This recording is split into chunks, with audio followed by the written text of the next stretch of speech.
I think Coolsville sucks. What you call an icon living? Puerto Rican live Miss Rich just did it. 9 love for 5 minutes. Whoa, we up too hot in the place.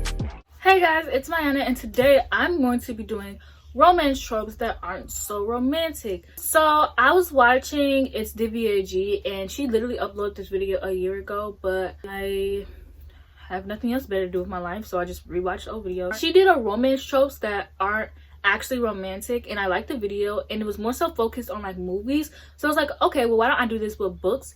And believe it or not, this was actually really hard. Some of the ones that I state are ones that she stated, but I'm just elaborating on it in like a book way. I actually excuse a lot of tropes because I'm pathetic, but here are tropes that just don't deserve rights. Girl hate. Well, there's 3 characters. There's the girl, the love interest, and then there's the random girl that wants the love interest, so she is mean to the main character, or she's seen as like mean or like a bimbo or like any way so that the audience cannot like her, and for the main character to make herself seem like I'm not like other girls, and for the main character to seem like she is better than the other character. I mean, obviously this doesn't happen a lot, but this happened.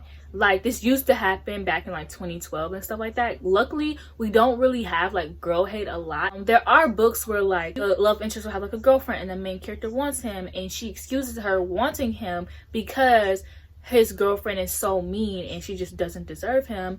And no matter how much you think that, it doesn't happen. This happened in the book that I mentioned, I Love You. I remember reading that and literally hating it so much. He ended up cheating on his girlfriend with the main character. It ended up being excusable because the mean girl was mean and she didn't deserve rights, basically, is what the main character was saying. She said F the mean girl, basically. The virginity trope. This happens more so in like adult romances and new adult romances, where the main character will be like a virgin and like she's with a guy and she always just had to be so pure and not know what she's doing, which is understandable. But like in every single book, the main character is always a virgin, meanwhile the guy like knows what he's doing, and like he just such a pro at this, and he's done this before. And I mean, there's nothing wrong with that, but it's never uncomfortable for them. The author wants the main character to only have been with the guy and like nobody else, and never have any prior experience, because they want to keep that character pure until she is with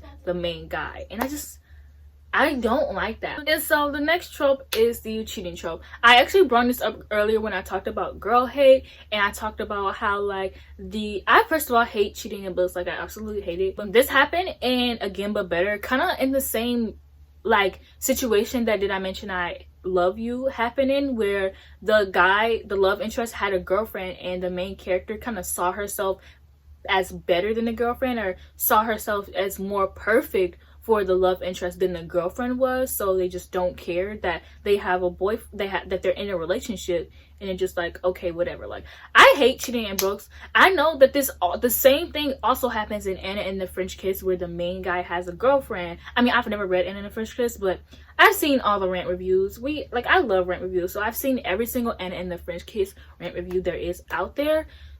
So I mean, we all know what happens to Anna and the French Kiss, even if we haven't read it. But yeah, like, I find that this also happens to Anna and the French Kiss, and I just hate the cheating trope so much. Like, I don't know why authors write it, and it's never in a way to like where like the main character cheated on, so now she's a baddie, or like the main guy is like cheated on by his girlfriend, so now him and the main character like bond more. Because I don't know, but I just feel like there's literally no reason for you to write cheating where your main character and the love interest are like the ones together and he's cheating on his girlfriend. Or even in Again But Better, again, like, she had a fiance and she cheated on him, and he cheated on his girlfriend, and she tried to excuse it with it. She didn't know she wanted to be with him and she didn't really love him. Like, even if you don't love somebody, leave them. I don't know how there are people out here, they're cheating on their significant others, and I'm still out here single, as loyal as I am. Next trope is the wedding sabotage. My subscribers know I am trash for a grand gesture. Like, the grand gestures in movies are the part that I look forward to in rom-coms. Like, grand gestures and books are the parts that I look forward to in adult romance books, which we don't want to get those that often. So authors, I'm gonna need y'all to pick it up, because I need more grand gestures in my books. Thank you. Grand gestures are the reason why I watch Hallmark every Christmas from Thanksgiving until Christmas Day because I love grand gestures, okay? But the wedding sabotage trope is not a grand gesture. If I am getting married, you see me walking down this aisle and you want to say, stop the wedding, or if the priest says, does anyone object? I don't know what they say. And you say, I do. I will kill you. I will murder you. Do you guys know I've been planning my wedding out since I was 16? The character has days. You have days to tell this girl. You can tell her before she walks down the aisle. You can tell her the night before. You can tell her 3 days before. But you want to tell her at her wedding? That is the most disrespectful thing ever. Going through planning a wedding is not cheap, okay? It is expensive. It is expensive. I have been planning my wedding since I was 16. Like I said, I have a Pinterest board, a very organized Pinterest board of the dress I want, the ring I want, the engagement ring I want, the decoration ideas that I have, these color schemes. Girl, I go in on my Pinterest board, okay? So if I am getting married and I'm having that dream wedding that I want and you ruin it, I will kill you. I will embarrass you and I will say no to you in front of everybody and proceed to get married no matter how much I think that we're soulmates. I will hurt your feelings if you ruin my wedding. I don't care if this man is not for me. If you ruin my wedding, I'm going to ruin you. I hate that. I hate it so much. Like I've never thought it was romantic. I've never thought it was romantic. And I don't know why movies and books always write them in there, because it's not romantic at all. It's actually very sad and frustrating, okay? It's sad and it's frustrating, and it hurts my feelings. It hurts my feelings that somebody will write that into a book or to a script because they think it's romantic, because it's not. It's not.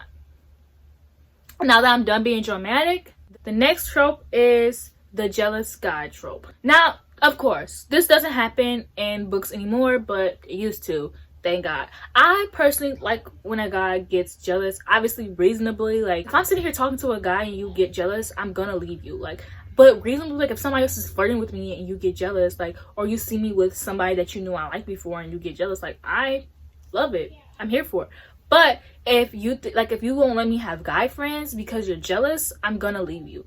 This is not after. Like, literally in after, Harden would not let Tessa talk to his brother, his stepbrother. Like, he literally got so frustrated. He would get so angry every time they talked. And I'm like, this is literally your stepbrother. Like, he's not gonna steal your girl. I mean, he could, but he's like, no. I remember Harding like getting mad at Tessa because like she went to lunch with her coworker who was a guy, and I'm like, dude, take a chill pill. Like, why is it in books that guys get jealous over the littlest thing? Even in Becoming a Mara Dyer, I remember liking Noah at first because he got jealous like when like he got jealous of Mara Dyer, but then it started to become the point where he would get mad when other guys would talk to her, and I was like, first of all, she's not even your girlfriend.